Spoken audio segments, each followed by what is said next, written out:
Is sad girl fall a thing? These are upsetting. I don't know what to tell you. This shit still slaps. Love that for me. Okay, it's fine. I'm fighting with no one. No one's mad about this. Because I'm a grown-up. Wish me luck. Hi, good morning. So it's Friday, which means it's time to start another reading vlog. And as I was trying to pick the category, pick the topic, I realized that I was going to be making a huge mistake because, as I've mentioned in a couple videos, I'm fighting off a reading slump right now. So I was like, I don't want to read a bunch of new releases because realistically, I'm probably not going to like them, which is defeating, especially when you're looking forward to them. So I was like, don't do that. I was like, well, maybe I'll try a new category and see if I like it. But if I don't like it, it's probably because of the reading slump. So that doesn't seem like a fair litmus test. And then I was like, well, maybe I'll participate in one of the read-alongs that is going on right now because there's one for the Chloe Walsh series. It's either Binding or Finding 13, which is like high school rugby romance, which normally I would be down for because former rugby player here. Oh, that's actually a video I should do at some point. Former rugby player reads rugby romances. I digress. That seems like I'm going to end up forcing myself to read a couple books that I'm simply not excited about. All this to say, I'm going to try and fight off this reading slump. So this reading vlog's probably going to look a little bit different. I'm just trying to give you insight into like my thought process a little bit and why I'm picking what I'm picking. But I haven't landed on anything because reading slump and nothing's exciting. So I am going to do some additional digging now. I just want to see if I can find one book that I can get excited about. And if not, I might just try several books, maybe from my TBR, or try the first chapter in a bunch of new releases or something like that, just to try and get the wheels turning. That's what we're dealing with right now. It's a very long, rambly intro, so I apologize, but I wanted to do this because I think sometimes, like, when you're in a reading slump, it's very isolating, and this is my solidarity vlog. Like, I am with you. I'm among you. This vlog is for you. And hopefully we can bust this reading slump together. Is sad girl fall a thing? I know sad girl summer is a thing, but I think this is my sad girl fall. Love that for me. Let's bust this slump together. Like I said, I will let you know when I come up with an actual plan for this vlog. See you in a bit. Hi, new location alert. So I realized my depressed ass has not been outside like all week. I work from home and it just occurred to me that I probably need to leave the house. That's probably not helping my overall mood. So what I've decided to do, I'm gonna go to a used bookstore and see if there's anything that sparks my interest because maybe the newness and excitement of picking up a physical copy will make me want to read a specific book or just kind of get me in the bookish mood in general. And then the other thing is I decided that I'm gonna pick up I always want to say Gravity. It's Gratify by Katelynn Taylor. I've been meaning to pick this up because she's from Washington State and she had a book signing in my area. And so I was gonna go to that. I didn't make it, but long story short, I wanted to read her most recent release. I had kind of forgot about the book last month because I was focused on Halloween stuff. And then I was watching the recorded version of the book club that McKay from Hey It's McKay and Shen from That Tall Book Girl have on their most recent episode. They were talking about how this is going to be the pick for next month. So I'm like, okay, I was already interested in it. So I'm going to give that a go. I'm going to read on the way to the bookstore and then I'll let you know more about what it's about. At this point, the only things that I really remember about the book is that it's age gap, like big age gap, like 20 years. It's supposed to be slow burn, which I'm hoping will kind of keep my attention because it will have that tension that I'm kind of looking for. I feel like a lot of the stuff I've been reading lately has been very like smut heavy with Halloween and all that. So I'm hoping that because it's got slow burn and some tension, it's going to break up what I've been reading prior to this. I will check back in with you when I know a little bit more about what the book's actually about. And then I'll let you know what I end up picking up, if anything, from the used bookstore. Hi, I'm back. So unfortunately, I wasn't able to film in the bookstore because it's pretty small and it was really busy. I wasn't able to get any footage, but they had an amazing selection of indie published romances and a whole shelf of dark romances. Now that said, I had read all of those books. It was like really popular ones by like Sierra Simone and some H.G. Carlton and Anna Huang and like J.T. Geisinger and authors like that. So I didn't find anything, unfortunately. But what I did do, as a little treat to myself, I picked up myself a copy of A Discovery of Witches because I think about rereading this book pretty much every fall. And I thought maybe if I'm really, really, really feeling slumpy, I might just reread this. I haven't decided officially if I'm going to do that or not. So I got that, which was very nice. And then as I was walking home, my neighbor had some lavender for me. So I thought that was very exciting. Okay, now that I've really stalled about what I really need to tell you about, which is the fact that I have not read anything yet. I forgot to download it before I hopped on the bus to go to the bookstore.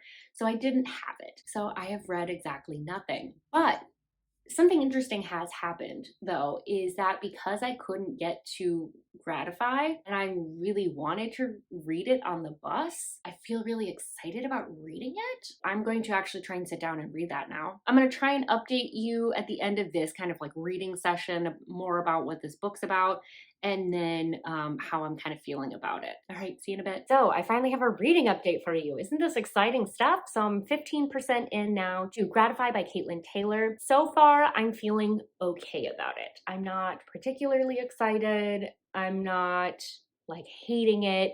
I feel very neutral. The basic premise here is that Atlas has a son, Theo. He is dating Andromeda. The parents are best friends. They have been since college. They're each other's like godparents and godkids. Hopefully that kind of makes sense. Andromeda and Theo have been dating and they abruptly break up pretty much at the beginning of the book. For reasons I'll leave vague, but you could probably figure out. You're smart. So because of that, she's kind of already like not in a great spot mentally. Shortly after that happens, well, she's still kind of grieving the relationship. Her parents abruptly pass. So far, they've kind of had the funeral and she's just trying to get her bearings. She's supposed to go to college in the fall here. She's just graduated high school. And during the summer, she's supposed to be interning at the architecture firm that her father and Atlas started. I can't say that I'm like feeling very pulled in emotionally, even though a lot of these things are very emotional and very intense, but I am fighting that reading slump. So I can't say that it's the book. It's probably me. Couple things that I'm kind of like about already. One, Atlas keeps turning up and just like rescuing Andromeda from different situations. Like he's turning up in spots that I wouldn't expect him to. And it's just kind of like, well, why are you here? And then the other thing, Andromeda in her grief, Bella Swan style screams in her sleep, which I just find very corny. And the neighbors are able to hear it. So Atlas and Theo end up coming over. Outside of that, I'm still wanting to continue on. I'm not like excited to read, but I'm not like wanting to do other things over reading. Hopefully that makes sense. I think it's at least holding my attention enough that hopefully I'll continue on. I will update you if something else happens in the book or I decide to go a different direction with reading or something happens with that. Wish me luck. Hi, surprise, it's Monday. I haven't updated you in a couple days because quite frankly, I really just haven't been reading. On Saturday, I had a lot of plans with friends, and then Sunday, I was so tired from those plans that I spent the whole day laying on the couch, basically watching Deadliest Catch, because I'm a grown-up. I'm only about 30% into Gratify, and I can tell that emotionally it's picking up. The energy, the vibe is very similar to like the tension and the forced proximity with like Birthday Girl. And it's worse because not only are they living together, they're also working together. So there's just a lot of time that they're spending together. Lots of these little interactions where they're kind of like, wait, why did I get jealous? That was weird. So I know I should be feeling tension more intensely than I am. And part of it is it's not compelling me to move forward in the book in the way that I thought it would. So basically this is me telling you that my initial strategy of picking a very emotional or like a tension-filled slow burn, it's not working like I thought it would. So I was reading up for other strategies to bust a reading slump. One of the recommendations was to like read some novellas. Generally, I just read a lot of novellas just in general. I really like them, but just with Halloween, I feel like I overdid it a little bit because a lot of there's a lot of Halloween novellas and I'm just not really in the mood for that right now. So I'm like, okay, that strategy's out. The other suggestion was doing a reread. And my initial instinct was A Discovery of Witches, but I opted not to do that just because it is long. And if that reread went poorly for any reason, I would be crushed. So I was like, ooh, bad plan. But I saw Vicious sitting on my shelves. by LJ Shen, and I thought this might be a good alternative. It was like one of my first forays into darker romances. This is a high school bully romance. It's a dual timeline where in the past timeline, Vicious is bullying Amelia because he believes that she knows like his deepest, darkest secret. So he just bullies her relentlessly. The school is like very rich, like Vicious and his friends really like rule the school. So there's this like certain atmosphere to the book that I think will help kind of pull me in. In the present timeline, it's like 10 years later, they're living in New York City. Vicious basically is trying to kind of chase after her without actually like chasing after her. This dude is not great. And fun fact, I'm like the perfect blend of these two characters. So Amelia has dyed hair. I think hers is pink actually, although this cover makes it look purple. And Vicious's real name is Baron. So like I'm basically this book in a person. So I'm gonna try rereading that, see if that gets me somewhere. So I will update you on how that is going and see if this helps bust my reading slump. So we shall succeed together, hopefully, maybe someday. Talk to you when I have more to update you on. Hello. So it's the next day, and did I accidentally breeze through 62% of Vicious by LJ Shen? Yes, I in fact did. So do I think this means my reading slump is busted? Not necessarily. I think there's a couple reasons why I was able to get through so much of this book. One, I just had way more time to read yesterday than I have in such a long time. I haven't really been able to sit down with a book like that in quite some time. Two, I think part of what's hard for me right now is I think I'm actually struggling to focus on the book itself. Because I already know this story, it's easy for me to be able to like tune in and tune out without losing track of where I'm at, because I know this story. Even though it's been years, this is one of those, like when people talk about Roman Empire books, like this is one of those for me where I remember so many scenes from this book because it was one of the first dark, toxic romances where the hero is absolutely not a good person. This is what really like kickstarted my love of dark romance. So I think that is helping me get through it. I don't have to think about having to keep track of plot points. Like I know already what's going on. So I think that's really helping. One random thing I did pick up on this time and does explain why I was very confused about what color Amelia's hair is. Sometimes it's referred to as lilac or lavender, which is the color I have my hair currently. Other times it's described as pinkish purple, and then other times it's described as cherry blossom, which would be a light pink. So I actually have no idea what color her hair is. So that's just been a fun little inconsistency. I have to admit, although I said earlier I remember like so much of this book, I really forgot how truly vicious is in this book. There is just something about the consistency with which he approaches both his relationship with Amelia and life in general and other relationships. He is always about control and out for himself, is something that other authors have tried to capture, but then try and fold in some softer things. And Vicious isn't really like that. So it does make for a fun character. I also think that the atmosphere is also helping pull me into this book too, because there is this like sense of kind of pretend land a little bit, just because even though it's not a fantasy, they're so absurdly rich. I'm like, well, that's not real life for me. So it feels like fantasy land because they can just do whatever they want. That's where I'm at the moment right now, where my head's at with this reading slump situation. So clearly I can read a book, but my thought at the moment is it busted enough that I can go back and read Gratify? Or do I need to do another reread? Once I end Vicious, I'll let you know what I'm thinking with that, and we'll get going with our next book or going back to Gratify. We'll see. It's a mystery to everyone. Hello, 'tis I. So it's later on Tuesday night, and I have finished Vicious, and I don't know what to tell you, this shit still slaps. I basically read this in about 24 hours. If you've ever thought I was a well-adjusted human, just know that I'm not, because this book is specifically why.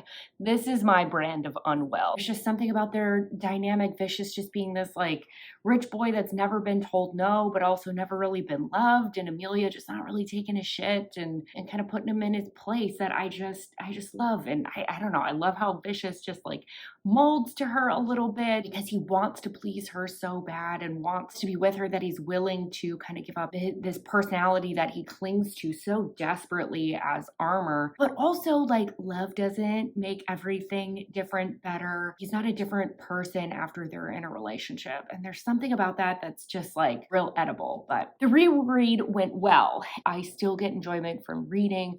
I just maybe have to find the right book. And I think that might mean DNFing Gratify for the moment, because I did try and go back to reading that and immediately I felt slumpy again. So I was like, clearly something about Gratify isn't working and it sucks because I don't want to DNF this book so bad. I know I am perfectly capable of enjoying this book, but now it's just not the time. And I need to be nice to myself and just accept that now's not the time for that book. Now I'm trying to strategize about what I want to read. I could do another reread, but I don't want to do that because to me, that doesn't prove that I'm out of my slump. It just proves that my previous favorites are still awesome, which they are. I have impeccable taste. Like, why would you ever doubt me? I'm also still not in the mood for novellas. The Halloween season just kind of like burned me out on that. What I think I might do is I'm going to go back to an author that I really love, looking at ones that are more like thriller-ish or like on the horror side of dark romance, and see if that can kind of pull me out. So the three authors that immediately came to mind for me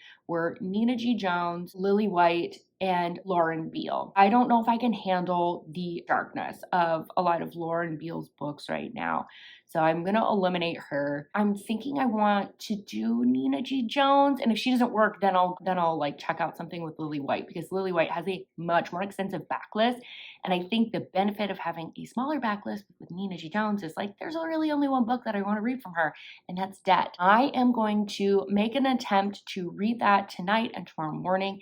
And then I will update you about how that's going, whether I'm going to stick with it, and what the book is about if I do plan to stick with it. See you tomorrow morning. Hi, we're in my bathroom because I am getting ready to film a video. I do look a little bit like a founding father with purple hair. That'd be really weird if our founding fathers had purple hair. I digress, my brain's in weird spots. Also, no comments on the fact that I'm wearing a Halloween t-shirt well into November.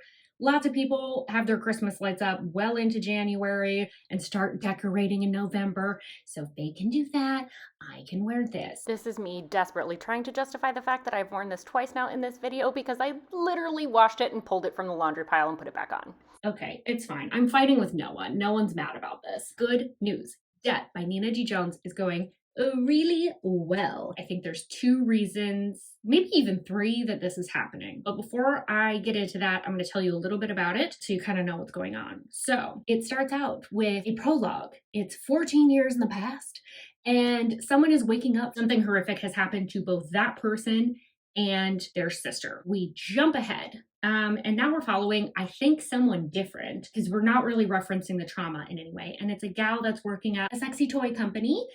And she is feeling a little bit melancholy in life, kind of similar to Take Me With You by Nina G. Jones, where it's like nothing's really super wrong, but things aren't going that right. She's feeling a little touch-starved because she hasn't been dating for some time. And she also just has some unique preferences in the bedroom. So her friend tells her that there is a company that you can access, and it's by referral only, that will indulge your fantasies, specifically non-con ones. So on a whim, she just kind of decides to do this.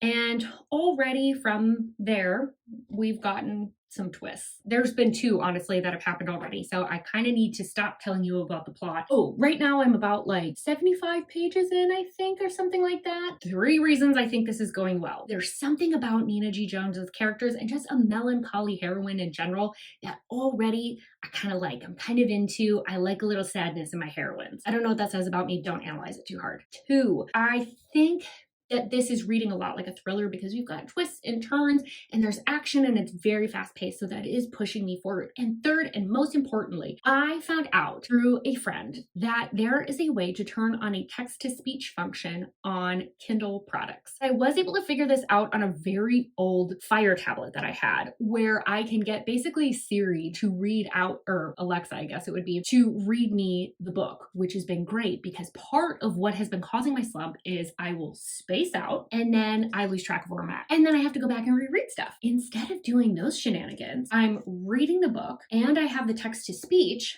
So whatever, it's basically like having an audiobook with whatever book I feel like reading instead of having to rely on the library or whatever Kindle Unlimited might have available. I'm not limited. That has been really working for me because about the time that my brain is kind of like, I want to space out and go into La La Land, and I'm still engaging with the book, so I don't have to like go back and go like, oh crap, where did I space out at? Because I'm still engaging with it and I still know what's going on. So that system is really working for me, which is really exciting. So I'm going to continue to do that, and then I'm going to see if I can kind of transition away from doing that. That's where things are at. I'm going to go record a video, not in a Halloween t-shirt that I've been wearing for 3 days. I don't want to talk about it. See you soon. Hello. Okay, can we just have a little giggle about what a little creeper Kevin's being in this whole shot, and I didn't notice him? So I have updates for you about debt. So I'm getting ready to run some errands because why wouldn't you do that on the rainiest day possible? Because you've put them off and you need to get returns sent in. I don't know. Who would do that? That'd be crazy. Before I do that, I did just want to let you witness the horror that is my brain sometimes. I had points left over with my insurance to purchase glasses that don't roll over into next year. So I was like, I'll just order some. I did the like virtual try on situation, but what in the Edna mode is this? What was I thinking? Like, hello? These are Buckeyes. I look like I have a windshield. I'm not Gigi Hadid. I can't pull this shit off. Are you kidding me? These are upsetting. Ugh. Anyway, now you've witnessed the shit show that is my brain. Good news, debt is going well, and I know I didn't want to say too much about the plot just because there's like twists and stuff that goes on, but I did need to like mildly spoil things from the blurb anyway, but you find out very early on in the book. Basically, Mia is being blackmailed by someone who has video of the non-con situation that she hired someone for, and that person ends up taking over the company and her life and is forcing her to non-con with them. That's part of the like a bigger revenge plot that ties back to the prologue, and so it's kind of giving like Mind F series a little bit in that regard. The thing that's really interesting with this book is one, although it's very spice heavy because you're having all these dub-con, non-con situations, because it's so much about Mia processing and trying to figure out how to manipulate this guy, very similar to Take Me With You by Nina G. Jones. It's really more about her internal monologue and her internal dynamic, and it doesn't feel as spicy because of that. But I actually really like that because I like that she is processing and it's not just her being like, well, I guess I'm into it, even though this is a horrible scenario for me. I enjoy kind of like where her brain is at and just watching her thought process. And then it is them slowly kind of like falling in love, but because it's like this big revenge plot line, there's other players coming in. So the whole time, even though you're watching this train wreck happen, of like, you kind of understand that there was probably a miscommunication that caused this whole thing to happen. It's sort of a runaway train at this point because there's other people involved. There's irredeemable action that's taken place. So the whole time I'm just like, how are these two going to get together? Even though they're like together, like how are they going to stay together? I'm about 80% into that book now. It's going really well. The reading and listening at the same time has been really effective for me. I have silent book club tonight. A fun thing that Seattle has is they have silent book club, which is basically a bunch of people that get together, read whatever book they want to read, and it's usually either at a coffee shop or a brewery or a winery. So I'm gonna go to one of those and just see if being in an environment like that, where it's like really meant to focus on reading, can get me to focus on the actual book and just kind of like also talk with other people who are avid readers and just kind of see if that can kind of jumpstart that feeling of like excitement around reading. So that's where I'm at with that. Because I may have to switch books in the middle of book club, just because I don't know where I'll be at with debt, I did want to let you know I'm going to be picking up a book for my TBR, RIP by Charity B, because this is one book that I definitely need to get to from my TBR for a whole host of reasons, but basically because I promised someone I would, and then I would message them while I was reading it. So I need to uphold my end of the bargain. That's the plan. Hopefully I can get back to and just be able to focus on reading, and I'm hoping to, because I think RIP is going to be really wild. That's another one that'll kind of hold my attention and hopefully get me back on track, but also maybe get me excited about my TBR, because I have not read a single book for my TBR yet, y'all. It's so bad. We're too far into November for that to be happening. All right, so I'm gonna go do that. Next clip, I'll try and wrap up debt, and then depending on if I've picked up RIP, I will summarize that. See you soon. So it's the next day, and I realized I hadn't updated you that I finished debt. I ended up really enjoying the book. It was amazing. That ending was wild because the whole time you're like, how are they ever going to get together? Is everyone going to come out alive? Like, you just have no clue. And that ending was, whew, it was a trip. Very romantic suspense feeling. Now, that said, that put me in a mental spiral. So I laid on my stairs for like 15 minutes after I finished that book, and I did not want to pick up RIP at all. I did eventually pick up RIP, but like I couldn't focus at Silent Book Club. It just didn't end up working out. In the evening, then later, try and just pick up RIP on my Paperwhite and not listen at all. The beginning of that was a little bit tricky to get into because you're thrown in and you're basically with a woman that is having auditory and visual hallucinations. So it was really hard to figure out what was going on. And you're also not thrown in with main characters, you're thrown in with the parents. So it took a little bit for me to find my footing. So between last night and this morning, I have only read about 5% of the book. I think I'm like one chapter in. I read the prologue in one chapter. Normally I can read like half a book in that amount of time. So I'm still having focus problems. The most effective way I found to get myself to focus was have Kevin sit on my lap with my phone far, far, far away from me, and then I would read. That's so bad. I'm really intrigued by RIP just because it does have some very interesting things going on. And Charity B, I don't know what it is about her writing. She's just got a style that engages me. So I will give you an update when I'm further into this. I'm feeling like I'm kind of coming out on the other side of this reading slump finally. So I think I might have gotten through the worst of it. That's where we're at. I'll update you when I have more to say about RIP. I realized I didn't do a very good job of explaining to you what RIP is actually about. So I wanted to do that quickly and then just kind of briefly give you an update about where things are at with my reading slump and then also where I'm at kind of with the book. I will warn you, I am going to spoil some things because I just don't think that there's a great way to talk about this book effectively without spoiling some of the things. But I think you would be able to glean some of this, or at least most of it, from the synopsis. I also just want to give you a heads up. I have had so much caffeine, so my brain is like, woo! So if my thought process comes off a little like squirrely, that's what's going on. I am having such a hard time focusing, but I'm really trying. So when the book opens, we are actually in the perspective of the mother of our hero and heroine. She has recently had Adriel. Malachi, the son, is older, but she recently had Adriel, the daughter, and she has begun to have what kind of sounds like maybe some postpartum psychosis. She's having auditory and visual hallucinations that she believes that dead bodies are talking to her and confessing their sins, but also she believes that she can see sin. There's sort of like a grimy residue or slugs, something along those lines that's kind of crawling around. And the idea being that sin leaves this like residue around. We find out that the mom is a mortician, so she's around a lot of dead bodies and having a lot of these hallucinations. And dad is a pastor, and they believe these are visions from God. This isn't a mental health issue. And essentially they believe that the reason they're being given these directions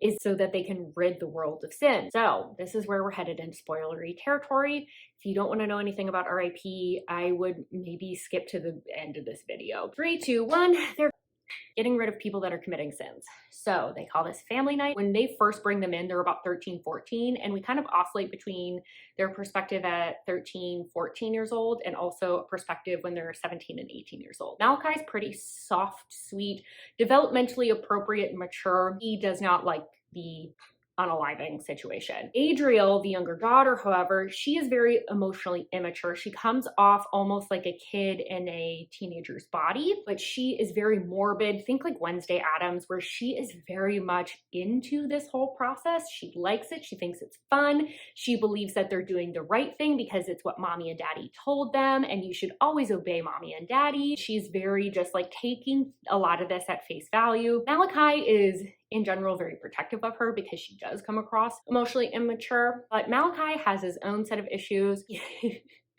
Potentially triggering content. If you don't like talk about essay related content, I would skip ahead and maybe just skip the rest of this video.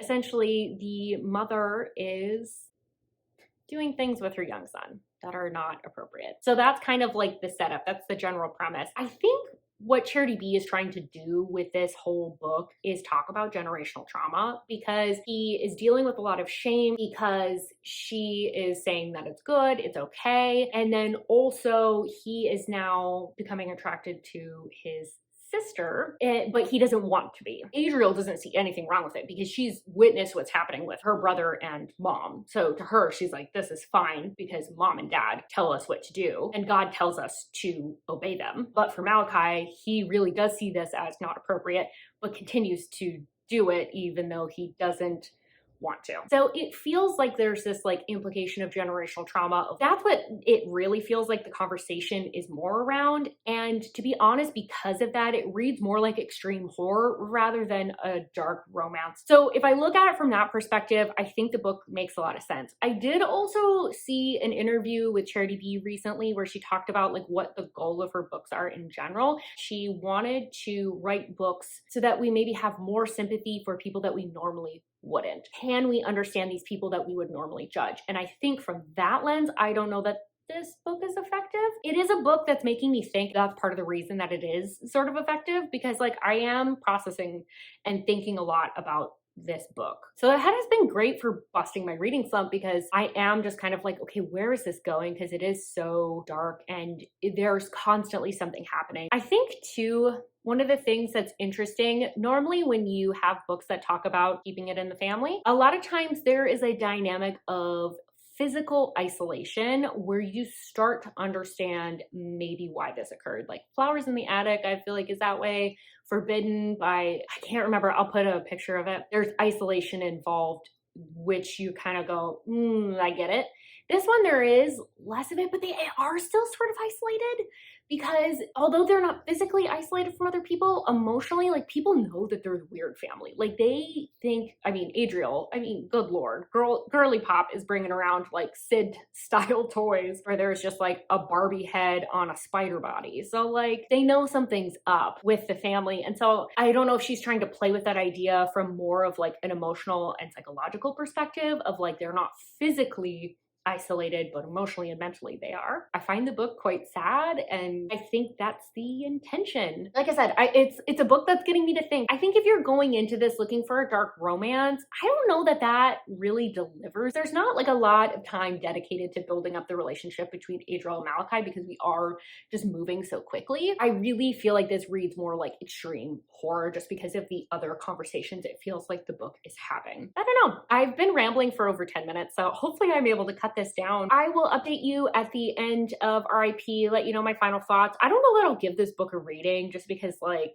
I don't know how to rate something like this. And then I'll talk about some of the things that I have found effective for busting my reading slump, because guys, I think I'm on the other side of it. That's so exciting to say. This has been a almost 3-week thing that's been going on for me, so to feel like I'm coming out on the other side is really exciting. All right, I will chat with you all soon. Hi, so I have finished RIP by Charity B. So let's discuss. So I would say that the second half of the book has a very different feel than the first half. And I liked the first half a lot more because it was more focused on the family dynamics, what was going on there, the role religion played and stuff like that. Just felt like that first half had a lot of things to say. The second half was really dedicated more towards like, how do we get them to an HEA? What needs to happen? How can they really even be together? And then also just like developing the relationship a little bit more. And I would really say during that Malachi's character really stood out because he's so protective, he's so sweet, he's so kind-hearted. Despite all the twisted things that happen, he still does maintain a lot of his sweetness. So he was really the standout character for me, I would say. All my previous thoughts I think really still stand, so I don't have a ton more to say in the wrap-up just because like there's so many twists and turns. It's very difficult to talk about the book without giving away everything. Now that said, I don't think this is a book that I would ever recommend to people unless they've already expressed some interest or enjoy extreme horror, because I just don't think that this is a book that's meant for most people, and that's fine. Like, I don't think this book is designed to be for the masses. This is meant for a select few people. If this book doesn't sound like it's for you, it's not for you, and that's okay. That's not like a passing of judgment. It's literally just like,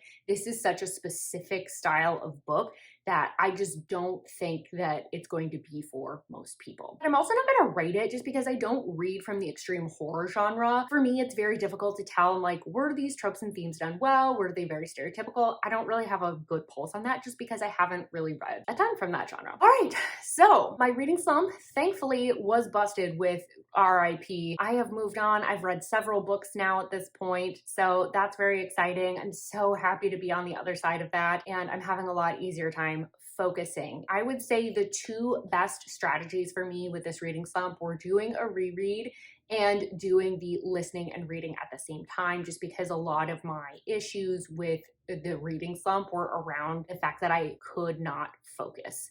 And so having the ability to tune in and tune out and still feel like I was part of the plot was crucial. It was crucial in me being able to get re-engaged with reading again. So with all of that, let me know what your techniques are for busting a reading slump. Do you just like a break? Do you do a reread? Like, let me know all the things. Also, let me know if you've read any of the books that I read in this vlog. I would love to chat with people in the comments about these books because, like, Vicious, I'm obsessed with. Debt is like a new favorite for me. And RIP, I had such a fun time talking about it with other people on Instagram because I was like, there's so much to dive into here. But don't forget to give this video a like if you liked it and subscribe if you want more content from me. I hope I see you on my next video. Bye-bye.